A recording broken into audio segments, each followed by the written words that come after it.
Hey, kids! All right, welcome. Oh, sorry.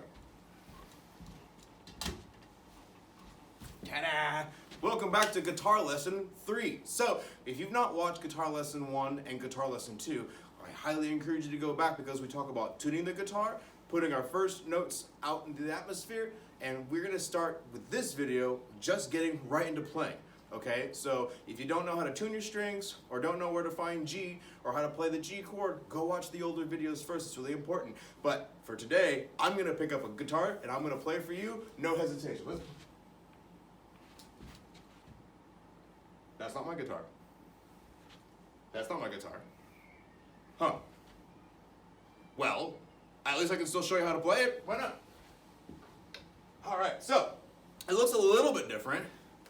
It's a little thinner. It's thick all the way through. It's got a strap, so that's good. So I wonder if I could just start making some noise with this. Try putting on my G, or see if I remember to put my fingers. Let's try it.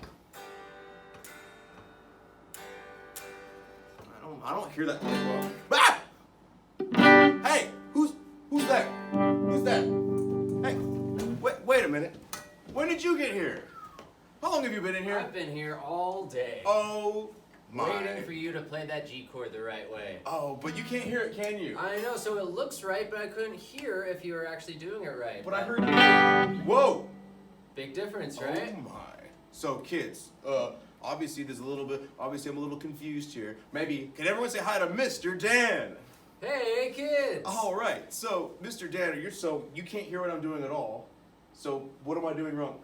You're not doing anything wrong, but what you want to notice is the difference between these two types of guitars. They're both called electric guitars, but yours is called a solid body because it's solid or thick all the way through. Interesting. Now look at mine, you can see these holes cut out of it, kind of similar to the look of a violin or a cello. They're called F-holes. Interesting. And inside, it's hollow, which means just like an acoustic guitar, see, I'm not playing through this thing, which we'll talk about soon, but you can still actually hear what I'm doing pretty well. So you're saying that I probably need to plug into some power, huh?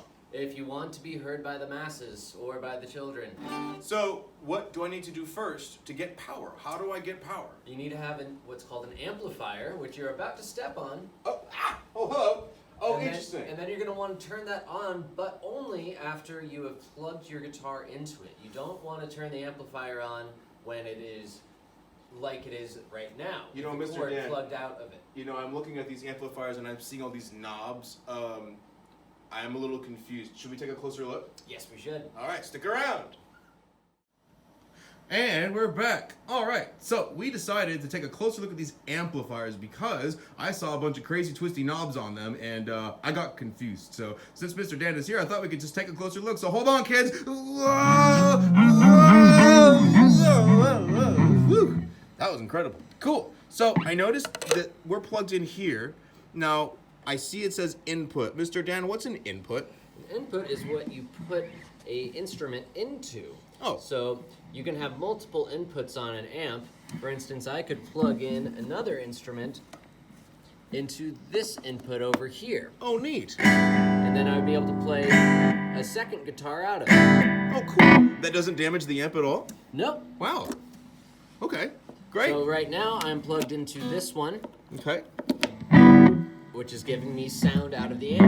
Now, I noticed that there are some other buttons here under equalizer. I see bass, middle, and treble. Do those do something or not so much? Yes, they do. Now it's similar to like how in a choir you would have a bass singer and then an alto singer and a soprano singer, as in low sounds, middle sounds, and high sounds. Oh, yeah, okay. So when we're talking about this, you might be thinking bass clef, treble clef, and how those are different sets of pitches on piano. But this is actually just talking about the tone of one individual sound. So which one should I move to see what happens first? You know what? What I like to do is start them all way down. So we have nothing. And then let's play a chord here. Yeah. And now let's see what happens when we turn the treble or the high pitches all the way up. Okay, go ahead. See how different it sounds? That's now? very bright. That's It's a little really too bright. bright. A little too bright, I would agree. So let's move it back down and let's do the same thing with the bass now. Ooh, I like Once bass. again, this is without anything. It's kind of a muted sound without anything in there. Now, what do you think's gonna happen now I turned all the bass up? I assume bass means low, so we're gonna get some more low sounds? Mm-hmm. Ooh, okay. So the middle option is just gonna kind of balance that out, you think? Pretty much. I see. What's your ideal setting? Where do you like to generally have your stuff at when you play? I generally like them all kind of in the middle. Looks like they're all about 12 o'clock. But there's some other crazy stuff here too. Well, power's on, so that's good. Power's how we get power. That's why it's called power. Mm-hmm. Yeah. I've got the power. Nice. Then we have stereo, auxiliary in, stereo phones. Do we need to worry about these right now? No, that's where you could plug in headphones into. Oh, okay. Here you could plug in, say, an MP3 player or your phone into it, and it could play out of that. A lot of amplifiers basically are kind of like big speaker systems, too. I also assume this EFX thing means effects, like sound effects? Sound effects. Ooh. Let's go through those. Do you want to play with that? Here, I'll hold it while you twist. So the first one is called chorus, and think of it like a choir, where instead of just hearing one guitar, it kind of tries to make it sound like there's multiple playing at the same time. Oh, I've heard that before. That sounds like honky tonk country. Yep. Now the next one, flanger, is very similar to that too. Let's hear that one. You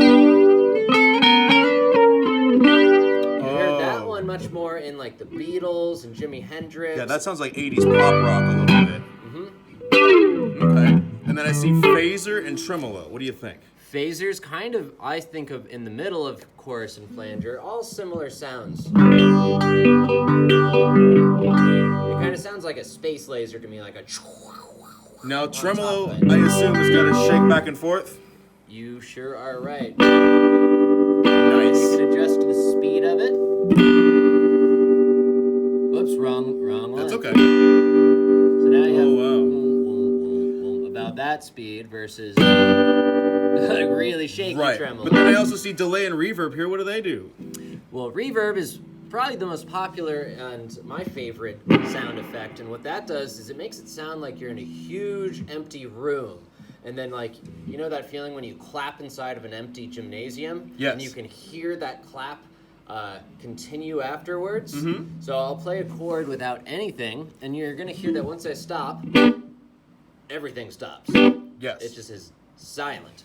Now, when we turn the reverb all the way up, I play a chord and stop, and Wow. it sounds all of a sudden like we're in a big empty gymnasium or cathedral. Now, I have a feeling that delay is going to delay, like it's going to kind of repeat itself or something. It's going to repeat it. Now, yeah, it won't delay the first thing that I play. You'll still be able to hear it, but then it will repeat it. And just like a traditional echo, it'll get quieter and quieter as time goes on. Now this is your Echo. Now this is your amplifier. I see there's a lot of stuff on here. I noticed this with all these options here, but I want to just look at my amplifier real quick. Much smaller. Let's see what's on this one.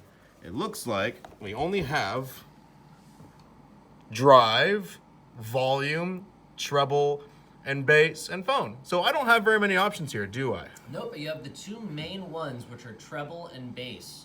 That's going to be on every amplifier, and also on like home stereo systems, car stereo systems, and once again, the bass is the low sounds or the low frequencies, and then the treble are the high frequencies, and those are the most important when trying to make your amp sound the way you want it to. And it sounds silly, but the most obvious one that we didn't cover is volume. Yeah. But the thing is, we kind of know what volume does because when you're a kindergartner, we learn about loud noises and soft Now, what we didn't talk about, and this is a fun one to talk about because there's two different names for it, is drive and gain.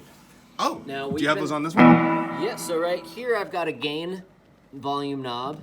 And what that does is it kind of makes it into a more distorted sound. When you think of like rock guitar, which by the way, on some amplifiers you can actually change settings, so all of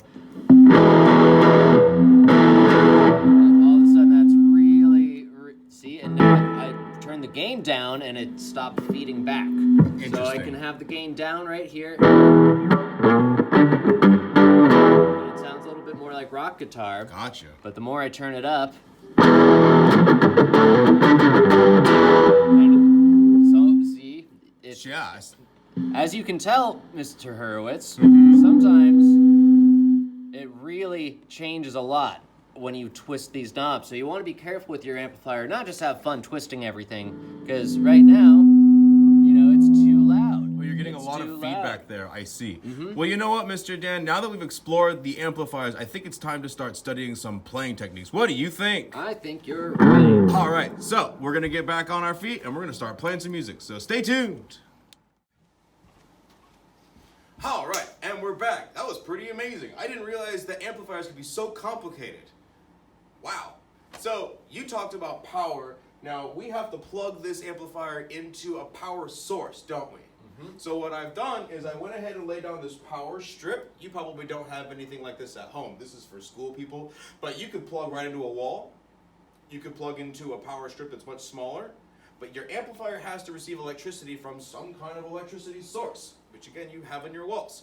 But then you said I needed to plug in. I have my guitar here, I'm not plugged in. Should I plug in while the amplifier is on or off? You should do it while it is off. Looks like I'm up, so I can plug in? You're already plugged in, so you're good to go. Correct. Okay. Let me demonstrate for you why you don't want to do it. Oh. So, See what my happens. amplifier is plugged in right now, and when I have it unplugged like this, I start getting those sounds. Oof. And now this is a very tiny amplifier. When you have really big ones, and you do that, it can be really loud. Wow. I know you've been there where somebody does that, and all of a sudden your ears hurt, and possibly the amp breaks. To be honest with you, I've done that on accident a few times. And We all. It's kind of embarrassing. Okay. Now let me blow your mind with one other thing. Okay. So, this amp, first of all, it's kind of light. It is plugged in. But watch this. Let me unplug it, and you'll see that it is still, oh, that's fine. It's still working. How do you think that's happening? I don't know. Because some amps are actually battery powered. Oh, so this neat. one, it can be both. It can have batteries. Let me turn it off. Just back here, just some AA batteries, so I can take this amp wherever I want to and play it. So in this case, the batteries provide the power, not the walls. Correct. But you could do one or. So if I plug this into the wall with batteries in it, does it still use the battery power? It does not. Wow. So I plug it into the wall whenever I can, so I can save batteries and not So waste I'm money. gonna turn on, and I think we should start playing some music. Agreed. Okay, red light is on. I'm good. Volume is up. No, I guess it's not. So this amplifier is not very loud, kids. So you'll have to forgive me, okay? And it's kind of, I hear a strange sound, but we're gonna have some fun anyway. So Mr. Dan, so I taught the kids how to play a G chord. But if I was pretty young and that seemed like a lot of work, is there something different I could do to get started? Yeah, well, since we're going to be playing some stuff together, one of the main styles that is really well known for playing and improvising with each other is called the blues. Okay. So I'm going to show you how to play the blues with one finger. One finger. And now, do you know all the names of your strings? So I have E, A, D, G, B, and a high E. That's right, we have two E's on the guitar. Now, do you have any tricks to remember those strings? Kind of like how you might have like every good boy does fine for, say, the treble clef or anything like that? I actually don't. If you have one to teach us today, I'm all ears. Do you like animals? Yeah. Good. Do you like animals, kids? Yep. So, E, A, D, G, B, E, elephants, Elephants and and donkeys grow big. big. What do you think? What do you think they grow big? Elephants and donkeys grow big what? Feet. Oh, but there's no F string. Oh no! Mr. Hurwitz. I'm sorry, kids. Now, what do you think though? Second guess. Think of elephants. If I have two They're big. ears. There it is. Oh, of So, course. E, A, D, G, B, E. Elephants and donkeys grow big ears. Not too bad, right? I love it. Okay. So all we're going to be using in this lesson is elephants and donkeys, the lowest three strings. Okay. So let me start by showing you what the E chord will be like. Okay. You're going to play your open E, and now your index finger is going to go to the string below it, so on the A string. Okay. And you're going to go up to the second fret. Okay. Like this. Yep, and now with your pick or your thumb, you're going to play both of those strings. Now let's rewind a little bit because I want to make sure that I talk to you about finger placement on the guitar. Okay. Now when I say the second fret, you might think to yourself, I'm going to put it right on that piece of metal or that fret marker. It does seem tempting. Now listen, when I play it that way, it sounds kind of muted. And that's because it's actually not pressing down all the way. What you want to do is actually put your finger right below that piece of metal. Oh. Now hear the difference now. That sounds way Sounds better. like a full note compared to... So, Okay.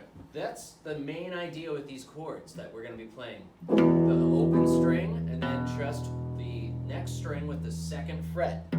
So, you at home who have a guitar, I'd actually like you to put your finger where Mr. Dan just told you to, and we're going to play some quarter notes together. So, first finger on the string above your low E. Just covering those strings. You just said just these three right here?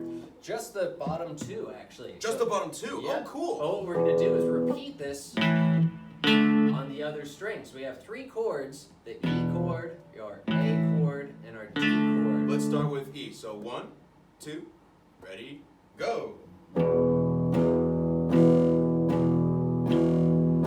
Now keep that going, and what I can show you is that that's just one type of E chord. You can also go...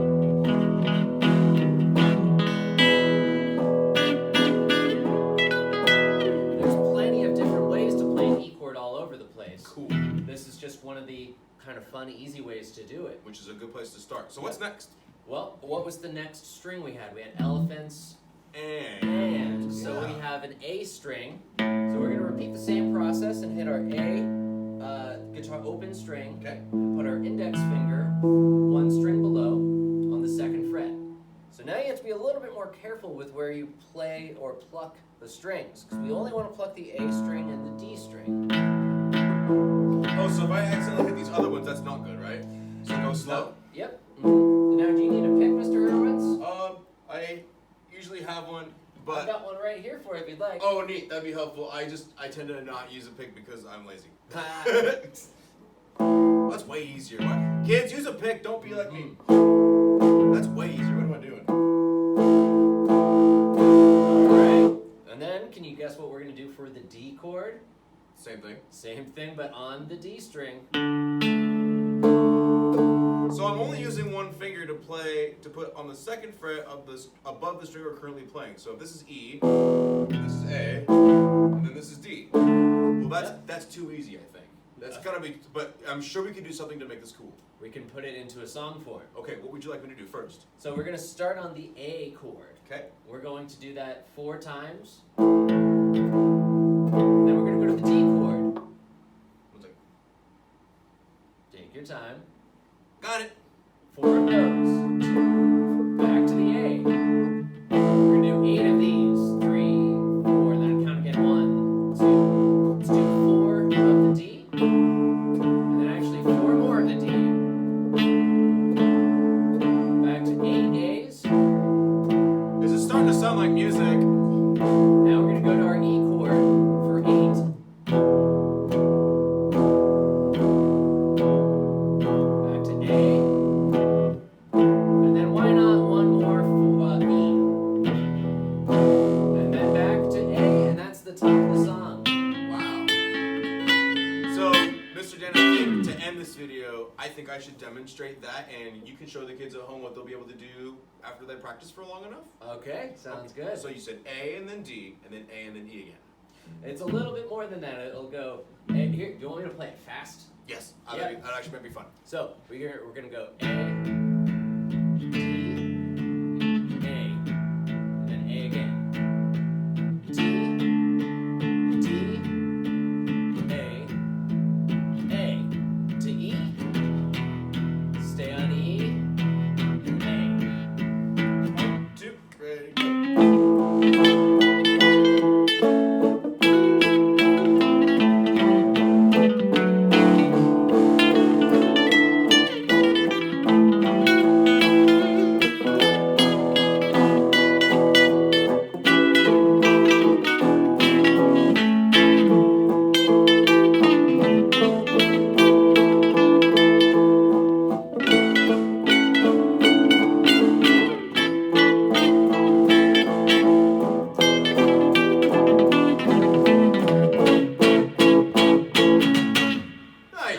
bad. Well, you know what, kids? I think that's all the time we have for today. But until next time, bye, kids!